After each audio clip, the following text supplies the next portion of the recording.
Y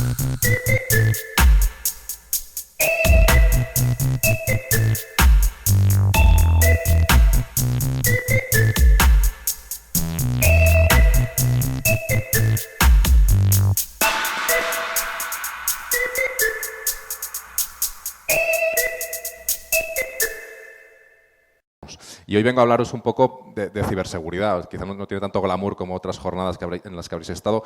Me quiero centrar mucho en la parte de prevención. Es decir, al final cuando os vienen a hablar pues, la policía, cuando os vienen a hablar los forenses, todo eso es que haya pasado algo malo. Entonces ahí evidentemente el enfoque que tenemos que darle al problema es muy distinto, ¿no?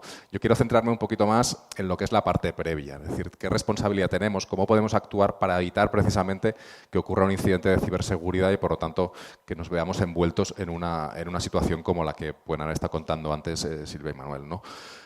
No es ni mejor ni peor, pero yo creo que sí que nos abren nuevas oportunidades, tanto desde el punto de vista del abogado de empresa o del abogado externo, como también del soporte técnico que dais a las compañías, porque evidentemente esa labor es tremendamente importante. Yo creo que ahí tenemos que poner mucho el foco para poder ver qué oportunidades nos ofrece toda esta fase previa, tanto a nosotros como profesionales, pero también a la compañía de la que formamos parte o a la que estamos asesorando. Entonces sí que quiero que abramos un poco la mente en el sentido de ver la presentación de hoy más desde el punto de vista negocial quizá que desde el punto de vista jurídico, que también evidentemente tiene un aspecto legal muy fuerte y haremos reflexiones sobre ello, pero yo creo que hay que ver más allá. O sea, la ciberseguridad al final, crear esta cultura de ciberseguridad entre las organizaciones y dentro de los despachos de abogados, yo creo que nos ofrece más bien que mal. Es decir, no siempre tenemos que estar hablando del cibercrimen, sí que es una parte muy importante de lo que tiene que ver la ciberseguridad, pero no todo es ciberdelito, no todo es cibercrimen, todo lo contrario.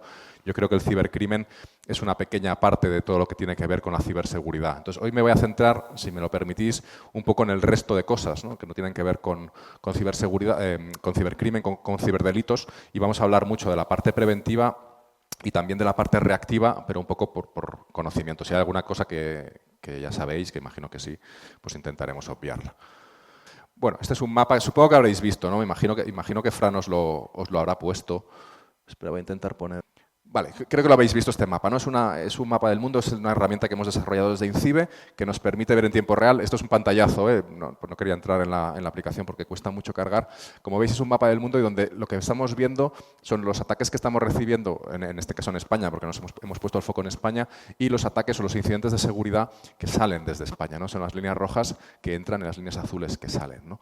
¿Esto qué significa? Que en España estamos recibiendo constantemente ataques a nuestros servidores que están ubicados en España, en nuestras infraestructuras en España, pero también, como podéis ver, están saliendo ataques desde España. ¿Significa que desde España estamos atacando a terceros países? Pues Dios me libre, ¿no? Eso no lo podemos decir.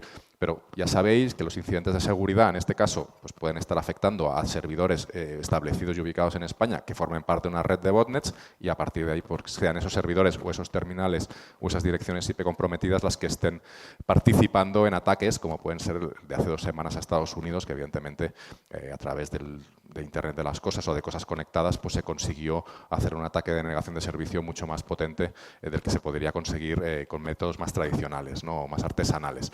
Bueno, esto al final con lo que quiero trasladar es que el mundo está cambiando desde el punto de vista de ciberseguridad, es decir, estamos en una situación, una sociedad insegura por su propia definición, que es un poco contradictorio, ¿no?, pero siempre todo el mundo se está atacando a todo el mundo todo el rato y por lo tanto aquí nosotros desde el punto de vista del profesional de la ciberseguridad tenemos mucha tarea que hacer y en cierta manera lo que quería es reflexionar un poco sobre esto. Esto ha cambiado el mundo desde el punto de vista legislativo sobre todo, el tema de territorialidad de Internet ya no es lo mismo que cuando navegábamos por navíos por los mares, ¿no? Ahora las cosas son distintas y por lo tanto también tenemos que cambiar nuestra manera de pensar, nuestra manera de trabajar y nuestra manera de regularnos.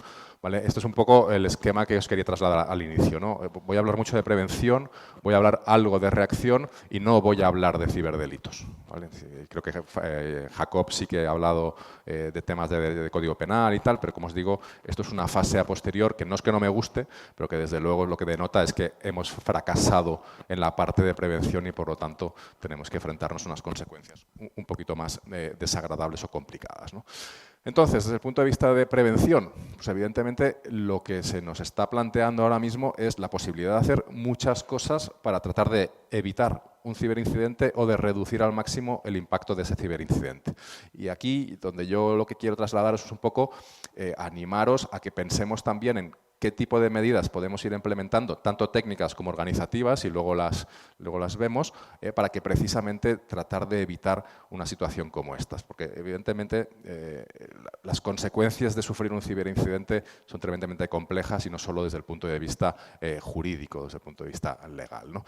Como veis aquí, hablo de prevención y efectivamente exige tener que implementar medidas técnicas, y eso lo sabéis muy bien, es decir, hacer una inversión, y no digo un gasto, digo una inversión en medidas tecnológicas que ayuden a proteger a nuestra organización de ataques externos y también, o ataques internos, y también implementar medidas organizativas dentro de nuestra empresa o de nuestra organización para tratar de reforzar esta cultura de ciberseguridad y evitar al mínimo que pues, los insiders o por un descuido o porque nos hemos dejado algo abierto sea un canal de entrada por parte de un cibercriminal, o bien porque nuestro descuido por una negligencia pues, ponga en peligro, ponga en riesgo la seguridad de la compañía desde el punto de vista de protección de la información.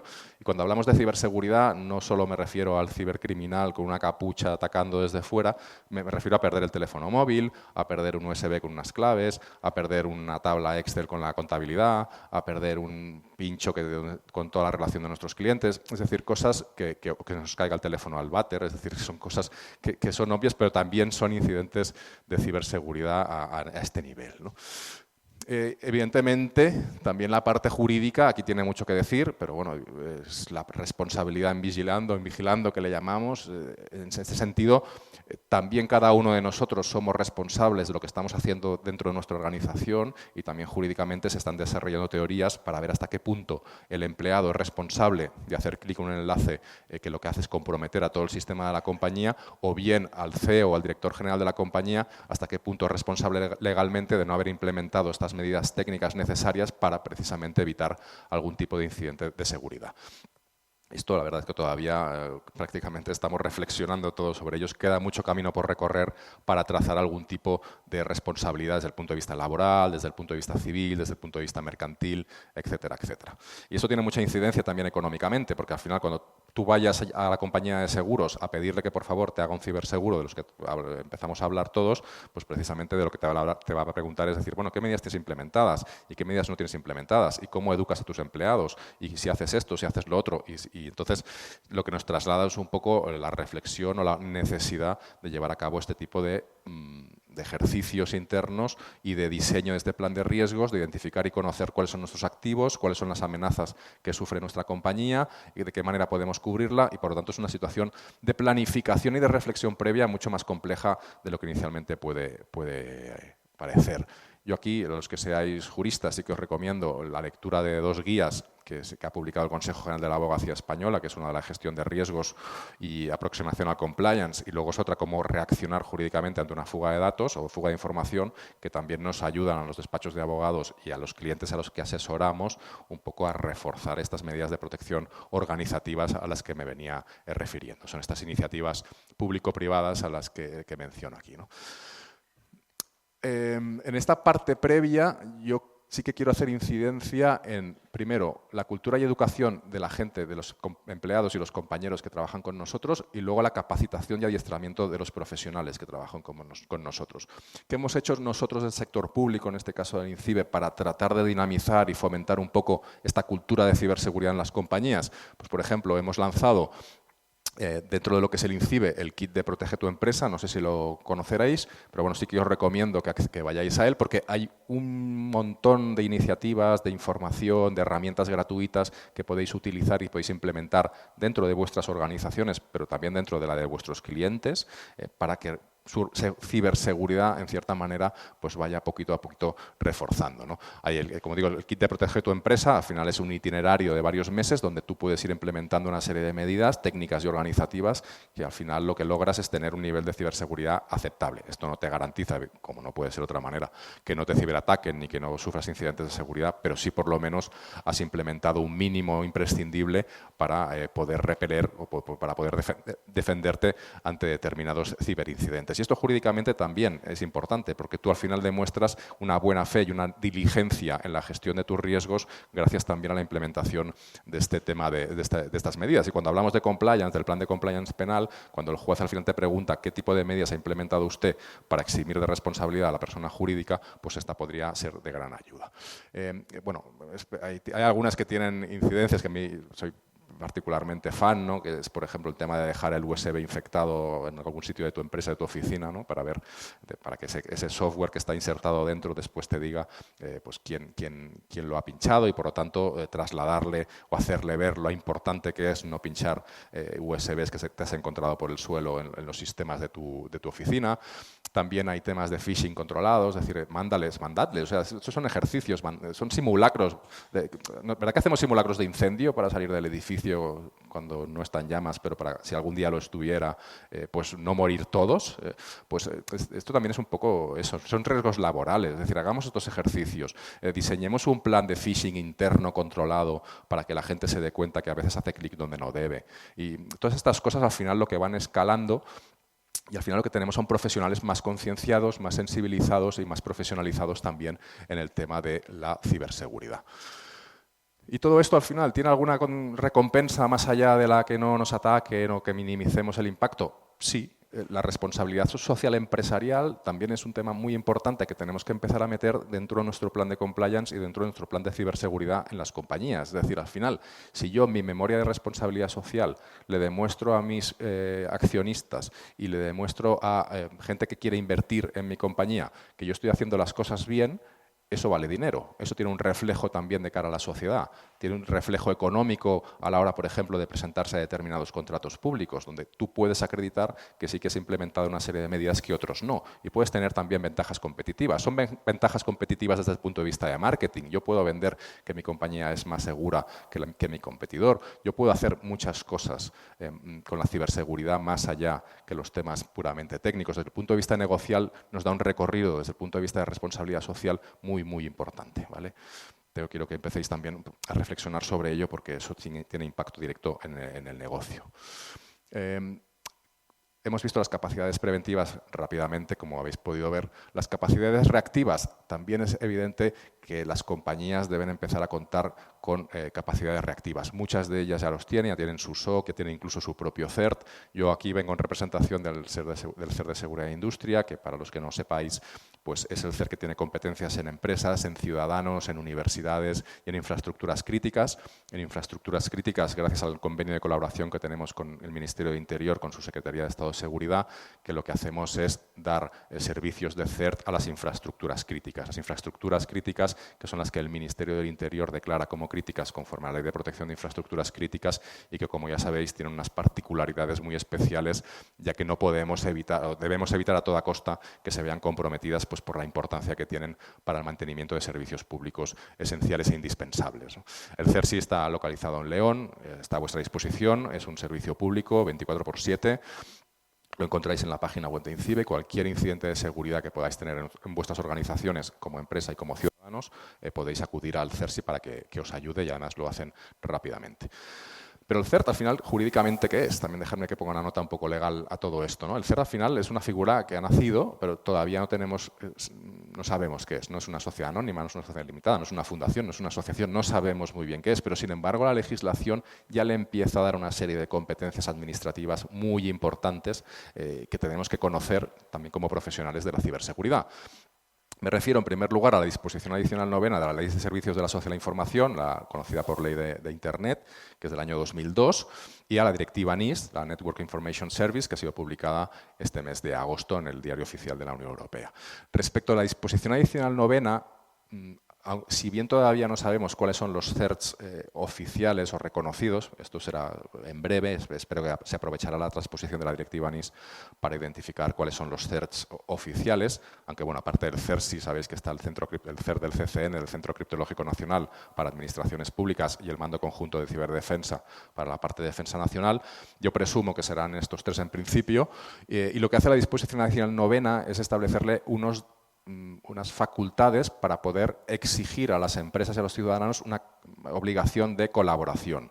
Es decir, el CERT, dentro de poco, cuando estén, ya os digo, identificados estos CERTs competentes, podrá llamar a aquellas compañías a las que haya identificado o que le hayan trasladado que hay un incidente de seguridad, le podrá obligar a prestar la colaboración necesaria para llevar a cabo esta investigación, e incluso en aquellas situaciones en las cuales esa compañía o ese ciudadano se niegue a cooperar y, por lo tanto, no colabore, no ayude en la desinfección de ese problema de seguridad, plantea incluso el extremo de hablar con el ISP para que desconecten ese terminal de Internet. Y por lo tanto, estamos hablando de una situación extremadamente grave que se le concede a una entidad como un CERT, en la que pueden llegar a desconectar ese terminal, ese ordenador o esa empresa de Internet si no lleva a cabo las medidas correctivas necesarias y adecuadas para desinfectar ese incidente de seguridad que haya podido sufrir.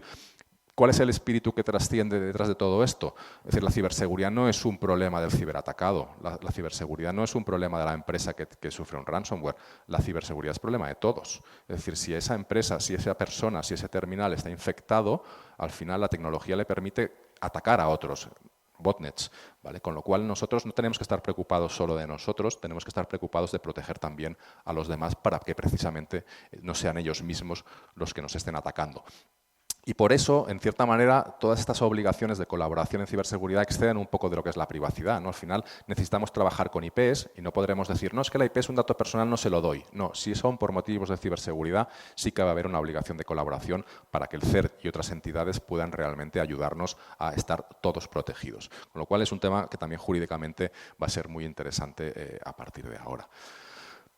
Bueno, esto también os lo comentó Jacob, una iniciativa que también se ha hecho un poco de decir, bueno, estamos hablando de derecho a la ciberseguridad, pero ¿de qué ley estamos hablando? Si es verdad que está todo disperso por ahí. Bueno, se ha hecho un ejercicio, que yo os informo por si tenéis alguna vez interés o curiosidad, de que todas las normas españolas, todas las leyes españolas que mencionan algo relacionado con la seguridad, con la ciberseguridad, se han compilado en este Código de Derecho a la Ciberseguridad, es de acceso gratuito, está publicado en el Boletín Oficial del Estado, en los códigos electrónicos, y precisamente para que todos los ciudadanos puedan tener acceso a ello, todos los profesionales del derecho pues puedan tener acceso a toda esa normativa compilada.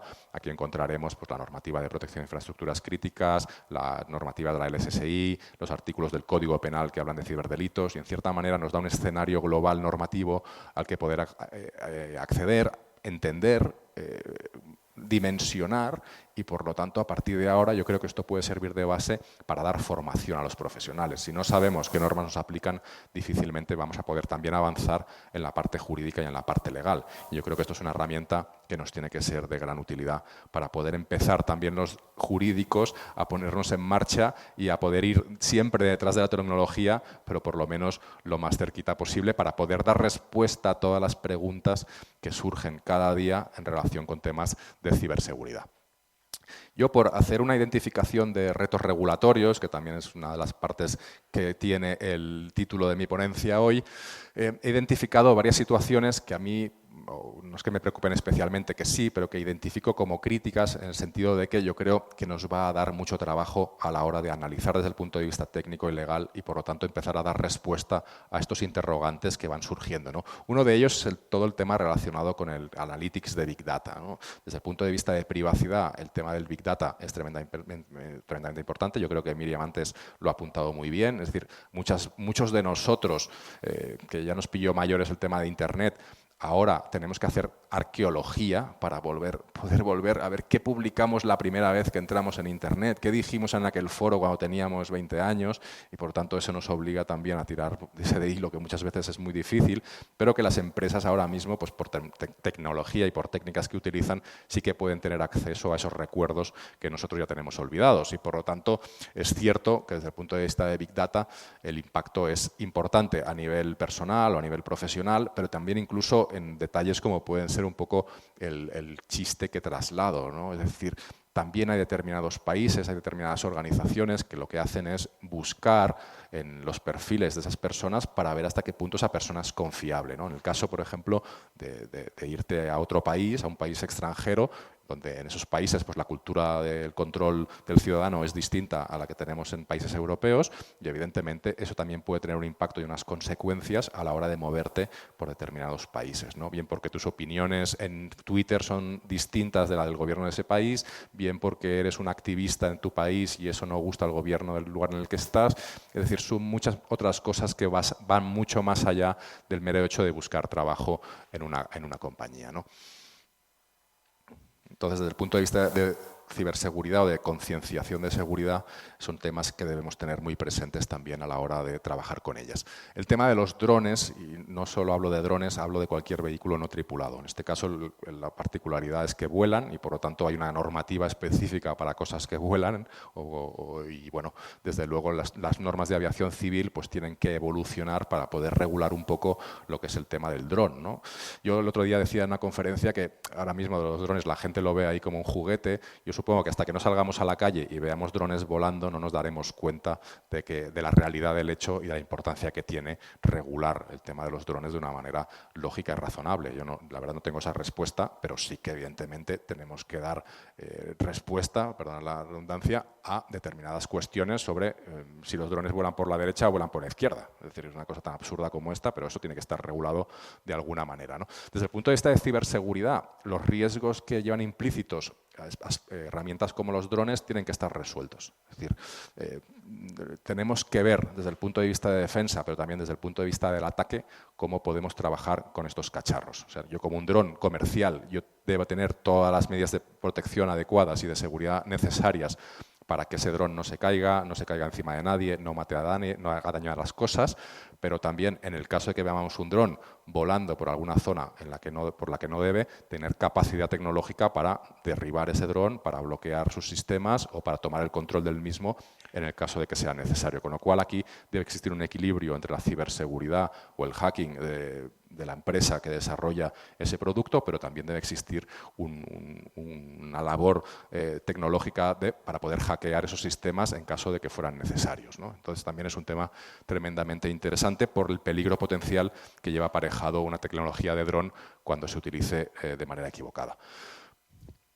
Coches autónomos ocurre lo mismo. Ya estáis viendo noticias, lo sabéis mucho mejor que yo, el potencial peligro que puede tener hackear a distancia un coche sin conductor. Pues de nuevo, si bien nosotros desde el punto de vista regulatorio y como juristas debemos establecer una serie de medidas regulatorias para que los coches autónomos, si el gobierno lo considera, puedan circular por nuestras carreteras, pero también desde el punto de vista de tecnología, la ciberseguridad desde el diseño, la ciberseguridad by design, como le llamamos nosotros, es imprescindible. Es decir, no podemos permitir que coches autónomos circulen por nuestras carreteras sin las medidas de ciberseguridad adecuadas para evitar que exista algún tipo de acceso inconsentido e indeseado por parte de un tercero. Y desde luego aquí también existe una potencial industria que puede ir desarrollando este tipo de medidas y de defensas. O sea, también me parece muy relevante el tema de los digo coches o vehículos, pero al final son cualquier cosa que circule por nuestras carreteras sin conductor. Hoy son los coches lo que más suena, pero ya hay camiones que en Estados Unidos están transportando materiales sin conductor, ya hay barcos que están navegando sin piloto, pronto habrá aviones que también despegarán y aterrizarán sin piloto, es decir, al final prácticamente todos los medios de transporte acabarán sin un conductor. Y en ese sentido la ciberseguridad en esa industria va a tener que ser absolutamente clave.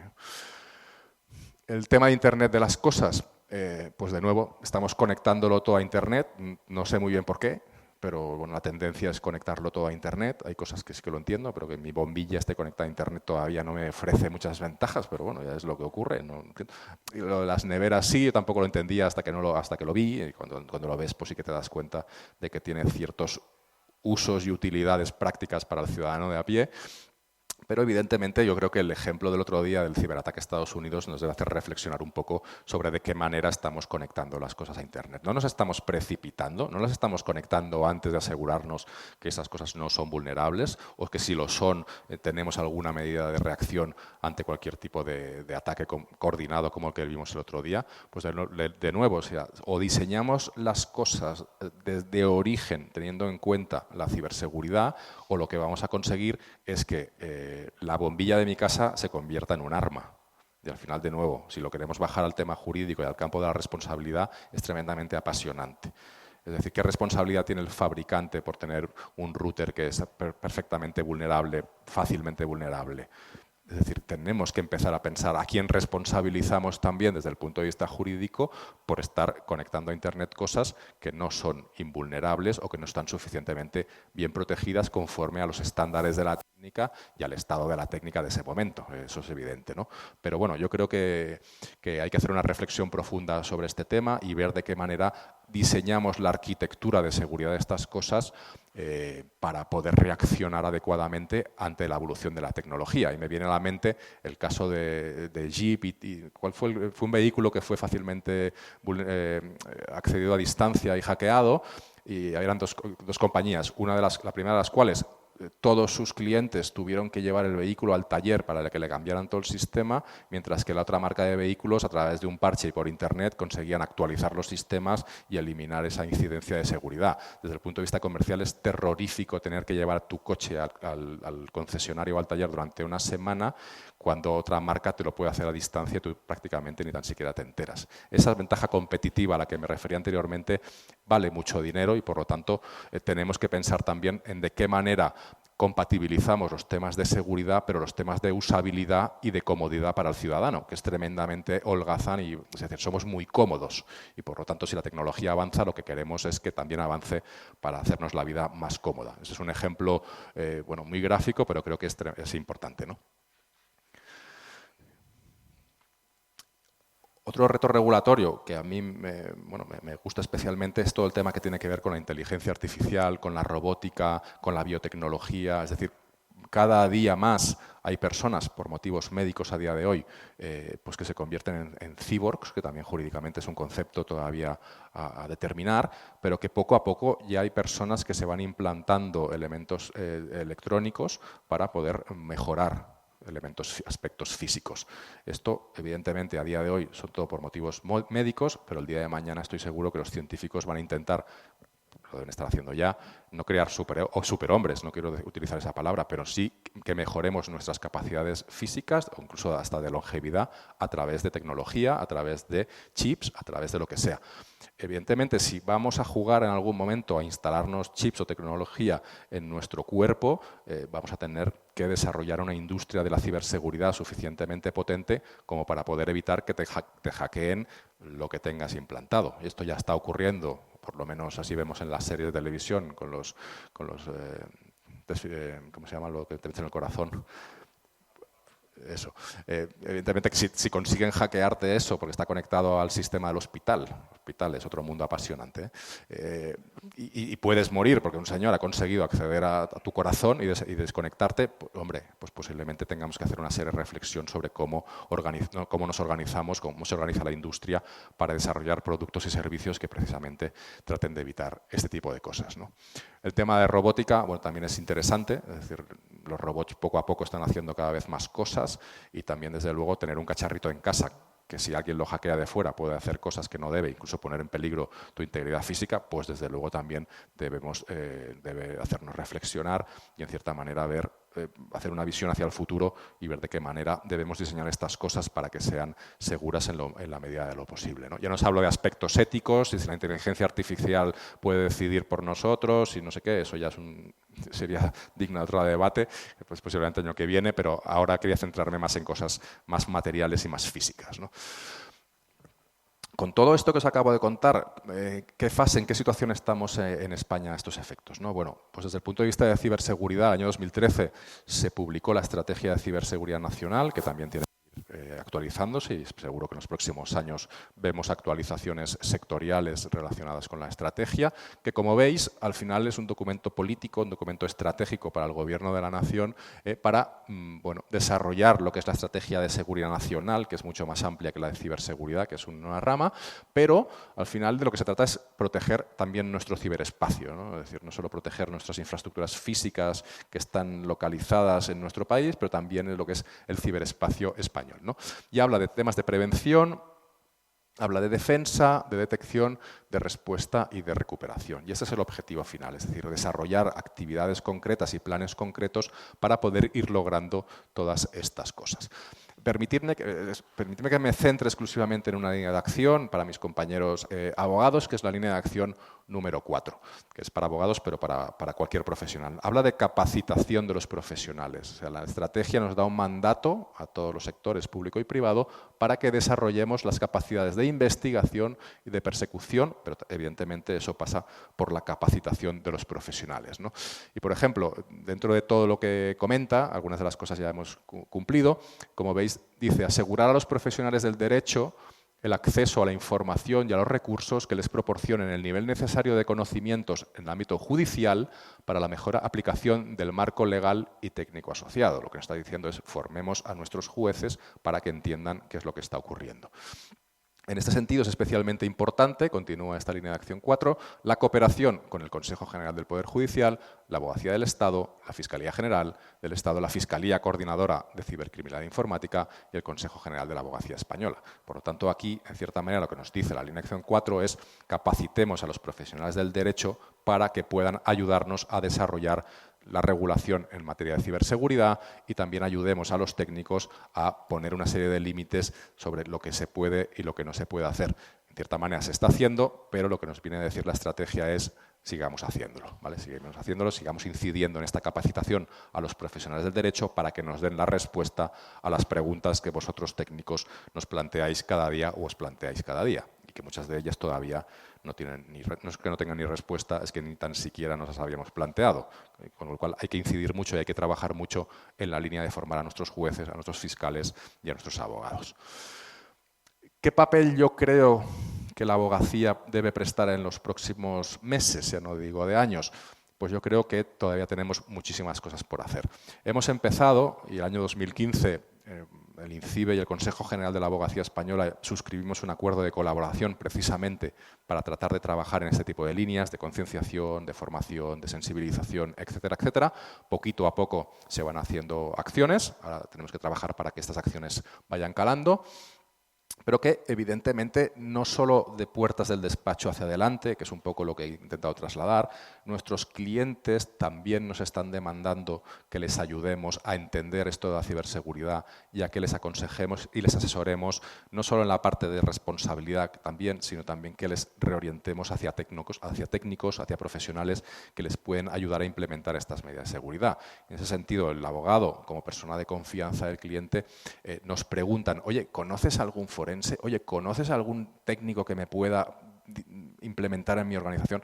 Es decir, hagámonos amigos, porque yo creo que al final os podemos también dar mucho negocio, porque nos están preguntando a quién llamar. Yo creo que ahí también la industria de los profesionales de la ciberseguridad pues están ahí y por lo tanto lo que tenemos que conseguir es enlazar a esta oferta con esta demanda. Yo creo que la abogacía ahí está jugando un papel comercial muy importante, ¿no? Pero también hay aspectos críticos en los cuales la abogacía tiene una oportunidad de negocio muy importante, como puede ser, por ejemplo, el tema de las infraestructuras críticas. Es decir, la ley de infraestructuras críticas obliga a las infraestructuras declaradas críticas a desarrollar una serie de planes internos donde evidentemente es el profesional del derecho el que puede ayudarles y asesorarles a redactar este tipo de planes, a desarrollar políticas internas, a hacer códigos de conducta, etcétera, etcétera. O sea que hay un nicho en el mercado muy, muy, muy importante. Temas de acciones de concienciación y de difusión, también nosotros muchas de ellas ya las conocemos, pero también el abogado puede ser un canal de comunicación para trasladar a sus clientes este tipo de recomendaciones. Os hablo, por ejemplo, del Conan Mobile, que nosotros hemos desarrollado en INCIBE, que es una aplicación para Android, para terminales Android, que lo que hace es un análisis de tu configuración de seguridad y te da consejos y te dice, oye, mira, que resulta que aquí no tienes contraseña, te recomendamos que la pongas, oye, que esta aplicación es peligrosa, te recomendamos que la desinstales. Está incluido el tema del servicio anti-botnet, de manera que tienes la posibilidad de analizar si tu dirección IP está dentro de una red de botnets y si lo estuviera te damos herramientas gratuitas para desinfectarte. Es decir, esto es muy importante o muy interesante a nivel ciudadano, pero también a nivel profesional, porque cada vez más la gente va a trabajar pues, con sus cacharritos, con sus móviles, con sus iPads, y entonces evidentemente esa mezcla entre parte privada y parte profesional muchas veces no queda clara. Bueno, pues son unas herramientas que os digo, son gratuitas, serán mejores o peores, pero que evidentemente sí que aportan valor a este tipo de situaciones. En los planes de compliance, no solo desde el punto de vista del compliance penal, que está recogido en el nuevo Código Penal, sino el plan de compliance en general, yo creo que también la abogacía debe jugar un papel muy importante. Se nos abren nuevas posibilidades profesionales de reconvertirte en DPO o de reconvertirte en Compliance Officer, pero también debemos entender la parte técnica. Es decir, también hay una parte de compliance tecnológica que yo creo que los abogados TIC, y aquí bueno, pues también agradecer un poco a Tecnojuris, en particular a Jacob, que hayan hecho este ejercicio de reunirnos aquí hoy, también, como os decía, deben entender este mundo tecnológico de ciberseguridad para poder meter dentro del plan de compliance lo que tiene que ver con las medidas de seguridad técnicas. Se nos abren también nuevas necesidades y oportunidades, por lo tanto, de investigación. También debemos investigar, no solo en las universidades, sino también a nivel particular, temas relacionados con los ciberdelitos, la privacidad, el derecho de los seguros, cómo está cambiando el mundo del derecho. También tenemos, y es una responsabilidad nuestra, de investigar de qué manera podemos mejorar la regulación y de qué manera podemos hacer, evidentemente, en consecuencia, nuevos negocios y cómo asesorar a nuestros clientes para abrir nuevas líneas de negocio, como pueden ser pues, el tema del derecho de seguros, sin ir más lejos, que he comentado anteriormente, ¿no? En tema de responsabilidades, os he apuntado antes un ejemplo muy sencillo, pero desde luego esta doctrina va a tener que ir evolucionando, ¿no? La responsabilidad laboral de un empleado, como os digo, que hacer clic en un enlace que lo que hace es descargarte un ransomware, o la responsabilidad del directivo, o la responsabilidad del proveedor, o la responsabilidad de... O sea, al final, desde luego, la responsabilidad va a tener que reinventarse, no va a ser la misma responsabilidad contractual y extracontractual, ni laboral ni penal que hace años, sino que se nos abre un nuevo escenario y aquí los abogados, los juristas van a tener que estudiar, vamos a tener que estudiar mucho y mucho tiempo. Responsabilidad social empresarial, ya me he referido con ella anteriormente, también es un tema que es tremendamente interesante profundizar. Y luego la deontología profesional. Aquí los que somos abogados sabemos que encima tenemos un deber adicional, que es el deber de secreto, de protección de la comunicación con nuestros clientes y todo lo que tiene que ver con la ciberseguridad y la protección de información. Aparte de la parte de responsabilidad civil, tenemos la parte de responsabilidad deontológica, que muchas veces olvidamos, pero que es tan importante o más que la otra por un tema también reputacional, ¿vale? Aquí los despachos, como os digo, tenemos que jugar mucho y trabajar mucho la parte reputacional. Muchos clientes acuden a nuestro despacho y no a otro porque les han hablado bien de nosotros, pero si nuestro despacho sufre un incidente de seguridad y se filtran los expedientes o se filtran los datos de clientes, esta confianza se pierde y también desde el punto de vista de negocio reputacional el impacto que puede tener este tipo de temas relacionados con la ciberseguridad es muy importante, hay que tenerlo en cuenta y hay que implementar medidas para tratar de evitar este tipo de situaciones. Y vuelvo al inicio, es decir, en estas preguntas que os hacía o esta reflexión que hacía respecto al tema del incendio, ¿no? También yo creo que aquí debemos hacer este tipo de ejercicios incluso en nuestros propios despachos de abogados, es decir, preguntarnos qué haríamos si nos enteramos ahora mismo por Twitter que los expedientes de nuestros clientes están en la red Tor o están en una página web. Bueno, pues cundiría el pánico. Bueno, pues eso no lo podemos permitir. Es decir, ya tenemos que hacernos estas preguntas antes de que llegue ese día, porque posiblemente llegará, pero no nos puede pillar desprevenidos. Es decir, aquí tienes que tener un protocolo de actuación muy claramente definido para saber si ocurre esto, llamo al CEO o llamo al director de IT o llamo a sistemas o mando un correo a todo el mundo. ¿Qué hago? Bueno, pues a la gente hay que enseñarla, hay que educarla para saber cómo reaccionar frente a un tipo de incidencia como esta.